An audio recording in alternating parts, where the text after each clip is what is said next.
బహుళ అంతస్తుల నిర్మాణాల అనుమతులు జారీ విషయంలో గుంటూరు నగరపాలక సంస్థ అధికారులు తమను ఇబ్బంది పెడుతున్నారని నగరంలోని బిల్డర్స్ సంఘాలు ఆరోపించాయి. 2 ఏళ్లుగా నిర్మాణాలు చేపట్టేందుకు అనుమతులు దరఖాస్తు చేసినా మంజూరు చేయడం లేదని నరిట్కో రాష్ట్ర కార్యదర్శి సీతారామయ్య విమర్శించారు. నగరపాలక సంస్థ తమను ఇబ్బందులకు గురిచేసి విషయాలపై అనిశా అధికారులకు ఫిర్యాదు చేయనున్నట్లు తెలిపారు. ఎవరైతే ఇప్పుడు ప్రజెంట్ గుంటూరు కమిషనర్గా ఉన్నారో కీర్తి గారు వచ్చిన తర్వాత చాలా ఇబ్బందులు పడుతున్నాం. మా బిల్డర్స్ అసోసియేషన్లోని మెంబర్లందరూ కూడా ఓసీ వచ్చే విషయంలో కానీ పర్మిషన్స్ విషయంలో కానీ చాలా జాప్యం చేస్తున్నారు. ఆమెని ఆసరాగా తీసుకొని కింద ఉన్న సిపి గారు కానీ ఏసీపీ గారు కానీ డీసీపీ గారు కానీ అధికంగా లంచాలు ఆర్జిస్తూ అయినా కానీ పనులు కాకుండా అడ్డుపడుతూ చాలా నష్టాలకు గురవుతున్నాం.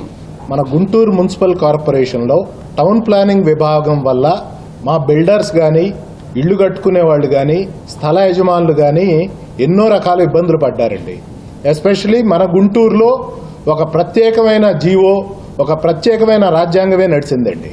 పర్మిషన్స్ పెడితే 6 నుంచి 8 నెలల లోపు ఏ బిల్డింగ్కి పర్మిషన్స్ రాలేదండి. సంవత్సరం పైన పట్టిన పర్మిషన్స్ కూడా ఉన్నాయి.